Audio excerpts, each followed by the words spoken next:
Welcome to the dual armor SFI fitting video. In this video we're going to talk about the fitting that I use for the armor SFI, the reasons behind the fittings. Some of it might seem a little bit odd to some people, and talk just a little bit about the capabilities of the ship itself. So first of all, let's distinguish it from the Nano SFI. The Nano SFI is better for 0-0 because in a fight it's better to be at distance. The Nano SFI stays at range. It never gets webbed. It never gets scrammed, ideally.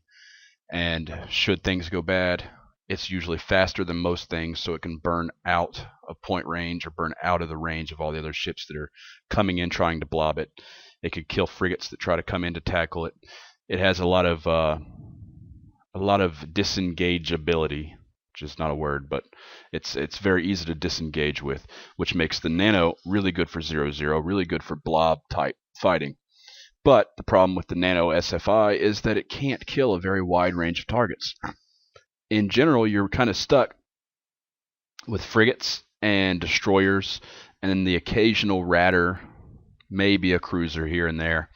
Your target selection is kind of limited to smaller stuff for the most part.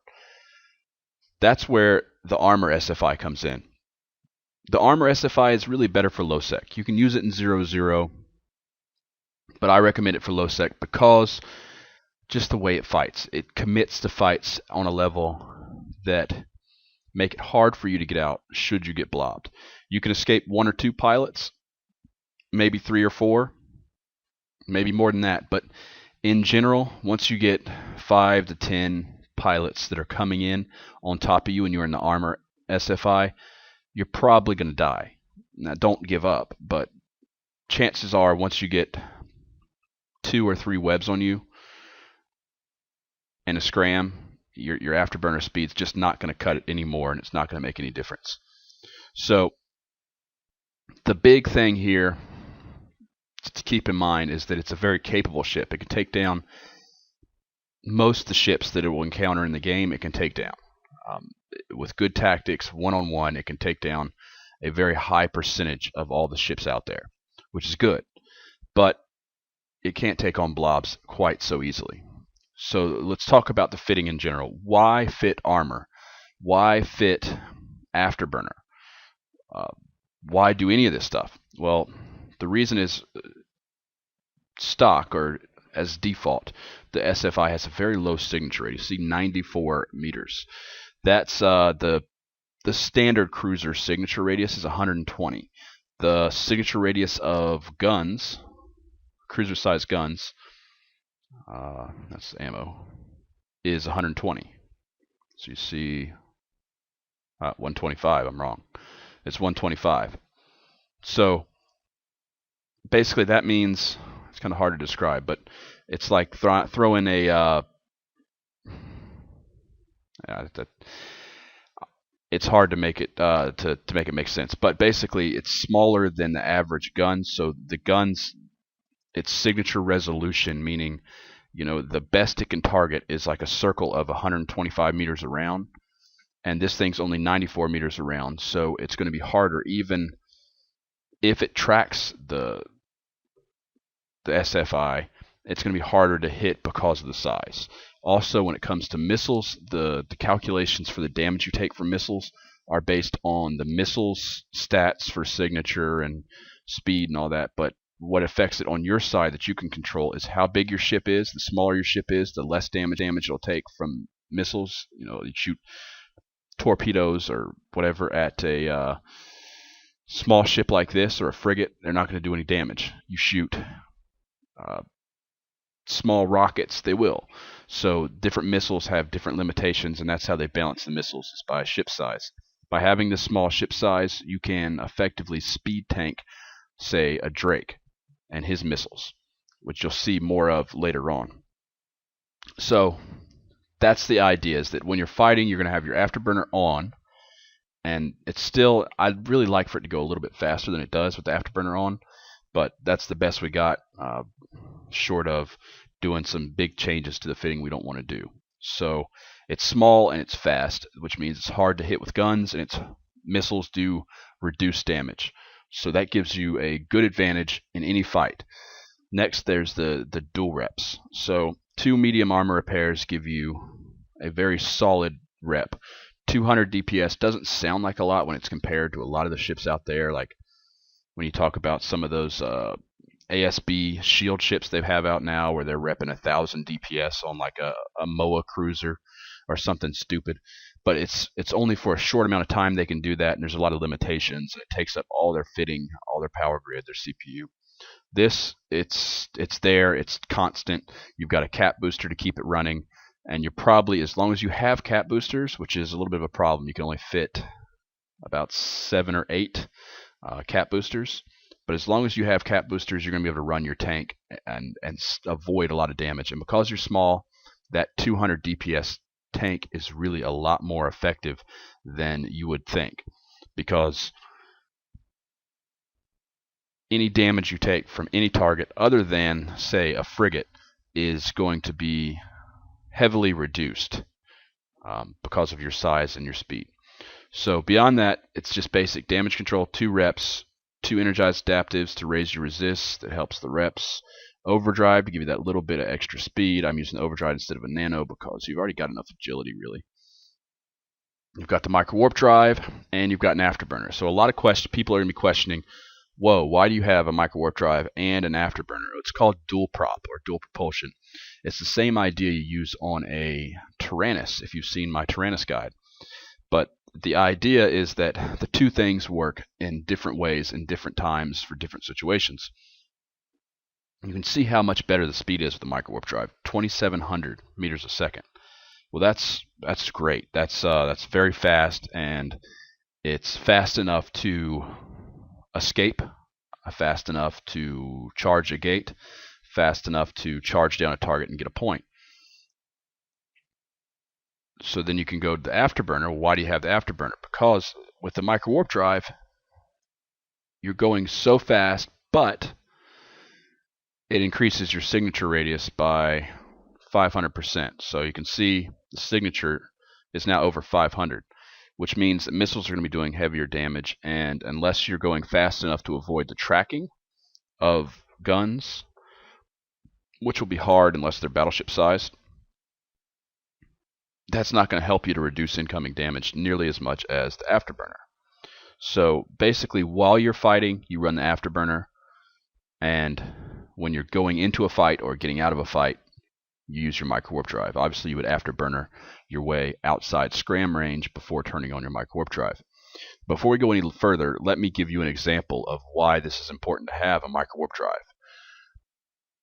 Because a lot of people will say, well, if I'm going to be in just low sec, why don't I just completely drop the afterburner, the micro warp drive, and run just an afterburner, but then replace in that extra empty slot, go ahead and throw a web and get better ability to dictate range in fights. And it would be better in most cases, but the reason why the micro warp drive is so critical for this ship is because of survivability. So to tell you a story, a few days ago, maybe a week ago, I was in the vanilla stabber, not the Starfleet issue, just the regular stabber. It has, you'll see the fit in the fitting guide. It's got 1 armor rep. It's almost identical to this, except it has 1 armor rep, and it only has an afterburner and a scram and a web.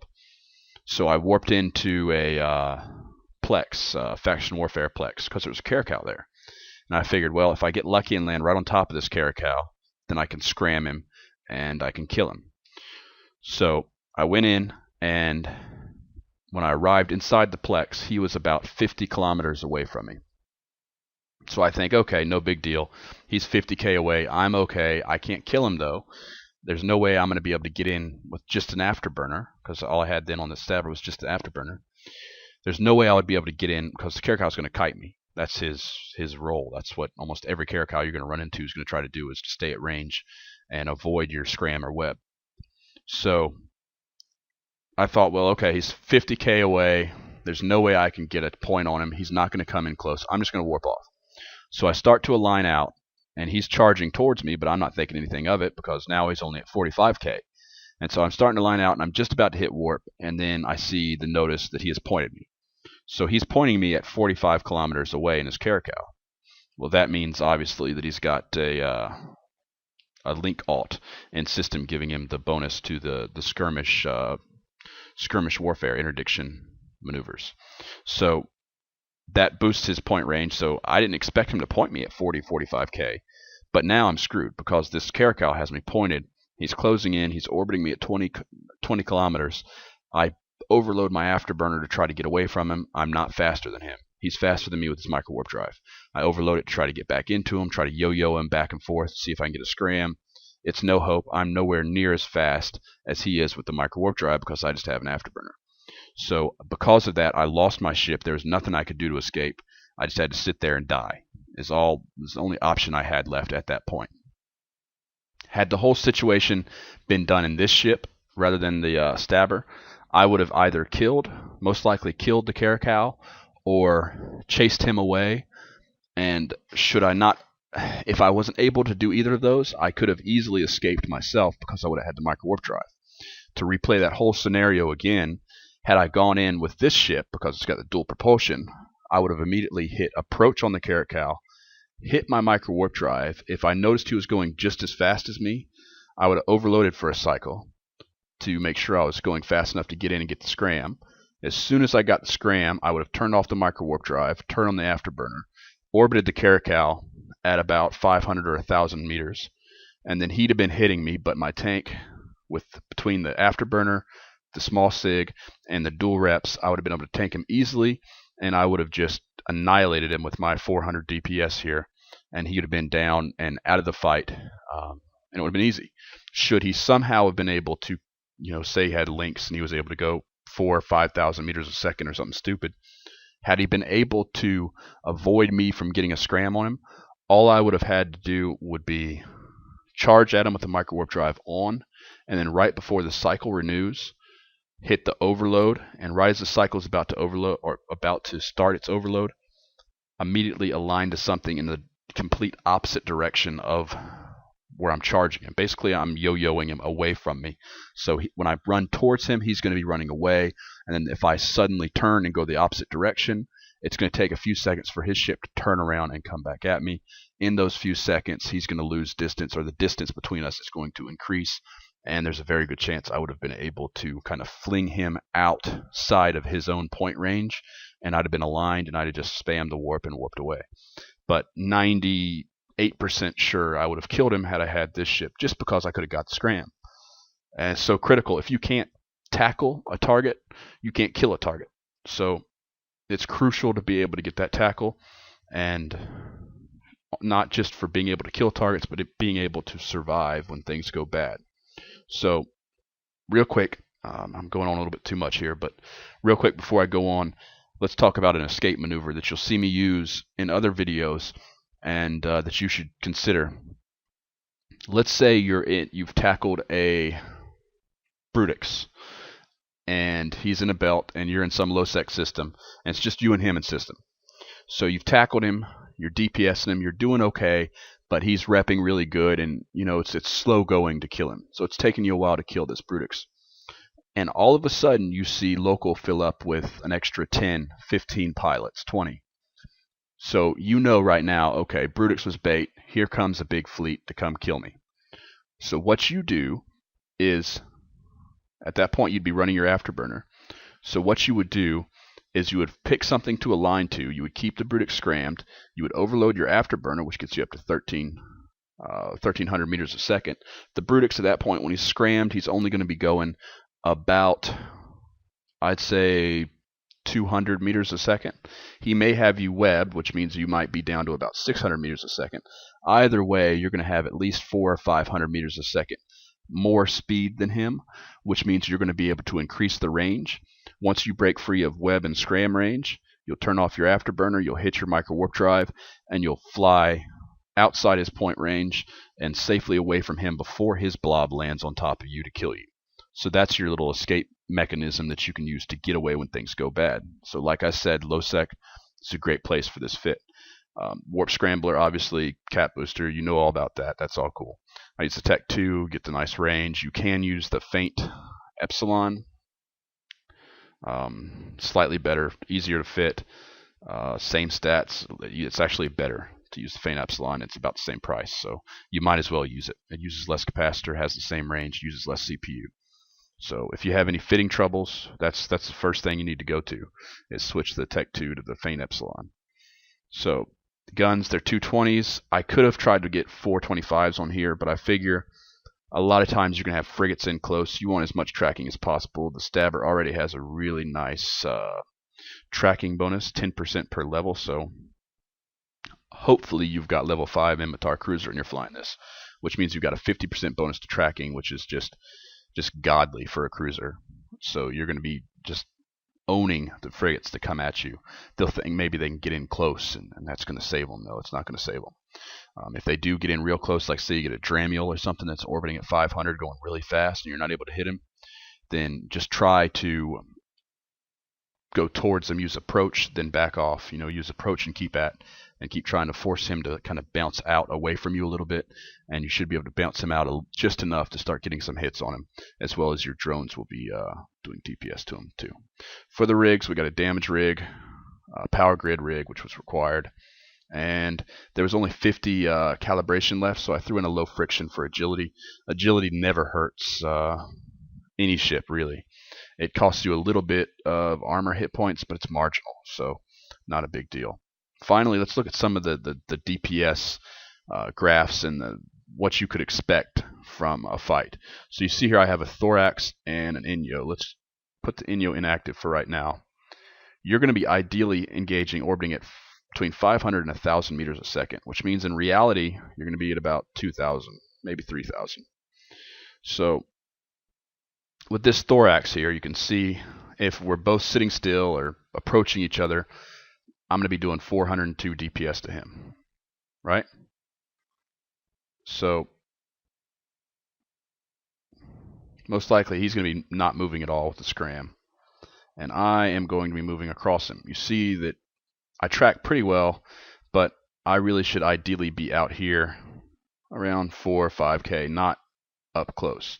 And you'll see in the cheat sheet that you don't get up close on the Thorax. So in the cheat sheet, I actually tell you to sit right at about 6 to 7K, right there. So right there, you're doing 335 DPS to him, which sounds great. Now let's reverse that. So now the Thorax is shooting at you in this graph, and Thorax is barely moving, and you are, let's just say you're orbiting. Okay, you can see you're kind of screwed. He's doing tons of DPS to you, 400, 450, all in that up close range. But what happens if you set keep at to 65 or 7K? Now all of a sudden, because you've got the afterburner and a scram, at most what he's probably gonna have is a micro warp drive, a scram, and a web. You're still gonna be able to dictate range and basically decide what range the fight's gonna be fought at. You can sit out here at about 7K, and now you're taking 200 DPS per second. So either you're doing 335 DPS to him, you're taking 200 DPS, and you're repping. Let's change that. You're repping 201 DPS, and you can kind of pulse the overloads on your armor repairs to get the most out of him for about 3 minutes of overload, where you can rep him. But nonetheless, he's barely working your tank and reducing your hit points, where you're going to be cutting through his pretty fast. Another thing you could do if you want to ensure that his DPS goes down, you can see this long straight line here. That's his drone damage. His drone damage is 156. So what you could do, of that 210, 156 of it is his drones. So if you wanted to quickly reduce his DPS, all you have to do, blow up his drones, and then he's down to about 50, 60 DPS he's doing to you, which you can easily tank, and you're doing about 346 or 340 to him. So based on that, you can use your ability, your afterburner and your scram, your ability to dictate range to win that fight. I hope that I made that clear enough for you to understand. It's the same kind of tactic that I used with the Tyrannus against other Tyrannuses, because almost every Thorax, almost every Tyrannus, almost every person who ever flies a ship with blasters is going to run Caldari Navy antimatter all the time. They'll probably carry some Void, they'll probably carry some Null, but they're not going to load it. They're not going to have it on them. And most likely, even if he sees what you're doing and he sees that you're sitting out at 7K and avoiding his gun's damage, even if he's smart enough to understand what you're doing, and most people aren't going to realize this in the heat of the moment because they're so stressed and they're so excited and they're so focused on the fight that they're not going to pay attention to it, and they're going to wonder, what's going on? Why am I not hitting this guy? And then maybe after the fight, they'll realize, oh, he was sitting outside my gun range. But even if he's smart enough to realize it, and realize what your tactic is, it'll take him a good 10-15 seconds to switch ammo to the Null. Once he switches to Null, then you're in more trouble. And if you see him switch to Null, then you should consider one of two things. Either if you're about to kill him, go ahead and finish him off. If you're not about to kill him, you need to either run away, or you need to change, instead of using keep at 6-7K, change that, and instead what you should do is you should get in and you should orbit. See this one here. You should orbit at 500, because let me pull him up. Let's go ahead and give the Thorax Null.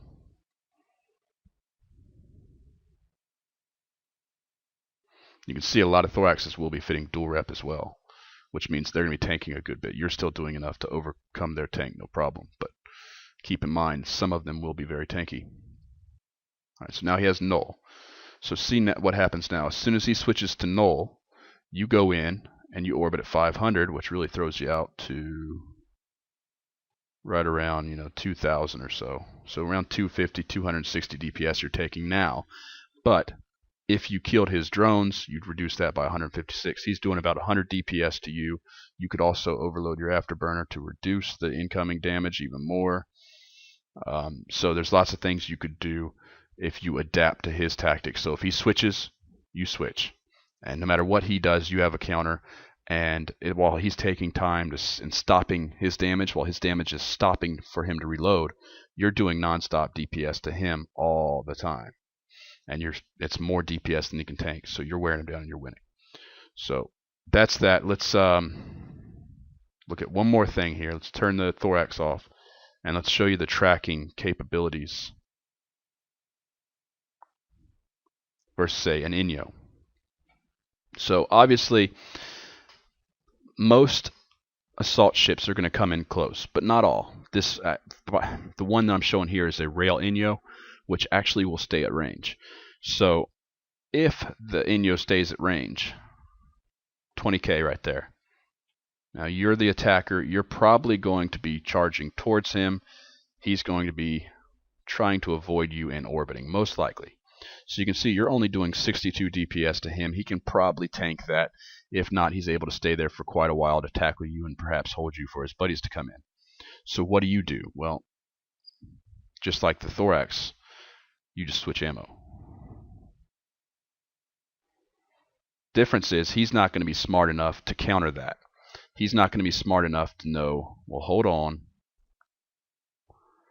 I should, now that he's switched ammo, go in and orbit close. He's not going to do that. He's got his one set tactic. He's going to stay with it. So it's not that great. You're doing 94 DPS. The Inyo gets a bonus to his SIG radius, so he can run his micro warp drive with less SIG radius, which is good for assault ships, makes them harder to hit. But while he's running his micro warp drive, he can't run his micro warp drive and his tank well enough to rep that much DPS. So within a minute or two, you're going to run him off. Unless he blows up all your drones, in which case you may have a little bit of trouble. But in that case, what you would do is you would bounce him with your micro warp drive, like I talked about just a minute ago. So what if this Inyo is a close-up assault ship? What if he comes in close and he orbits you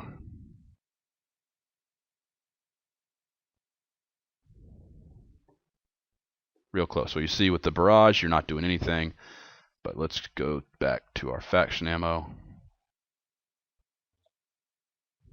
You're still not doing much. But once he's in there, you're going to have him scrammed. Hopefully he doesn't have an afterburner. If he does, you might be in trouble. However, you can most likely rep him long enough for your drones to wear him down some.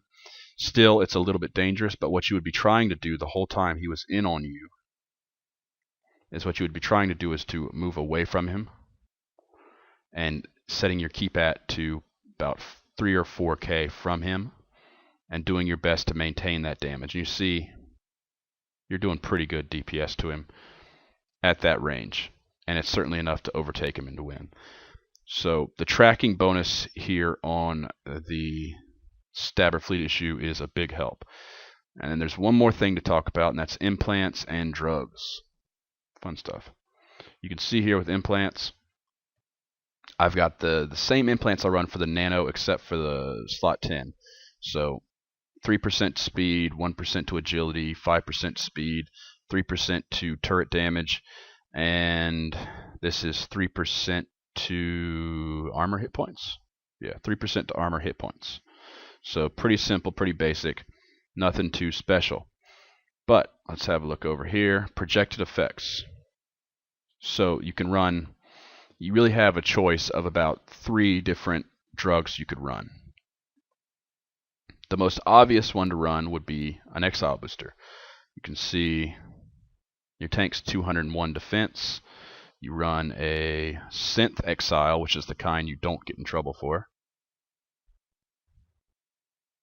That's over here. That's the kind that you wouldn't get contraband for, so you could carry it through high sec and you wouldn't get stopped. It has no side effects, so it's a real easy, real cheap one to carry. It gives you, I think, 3% better armor rep. So you can see now it's 207, so 201, 207. Or you could go with, say, if you wanted to go all out, you could go with maybe some improved Exile. And now you got 251, so a much bigger increase to your rep, but you get the side effects, and there's skills to reduce these side effects. But your armor hit points are reduced, your tracking's reduced, you don't care about explosion radius, and your capacitor is reduced, but not enough to cause any trouble. Those come randomly, so you may not get them all, you may get all of them, you may get none of them. But if you use the stronger drugs, those aren't allowed in high sec, so you have to be kind of careful moving through high sec. But low sec 0-0, by all means, consider using them. The other implant to consider would be Quaif. Quaif gives you speed. It gives you lock time or whatever also, but we don't care about that. We care about speed. You see 1054, it's a 5% boost. So it's not a huge help against something like a Drake or something where you're trying to reduce incoming DPS based on your speed. Maybe it would help. It wouldn't hurt to have one. I don't know. And the last one to consider would be drop. And so I would never run more than synth drop, I don't think. But drop is just tracking. You can't see it here. If we still had the damage graph up, you would see it. But it's 3% to your tracking speed, which could help against some frigates. So maybe carry a couple drops and a couple synth exiles. Up to you, whichever you want to do. So that's basically it for the Armor SFI. I hope you learned a lot from this, and we're also going to be talking about all this in the tactics videos and all that other good stuff.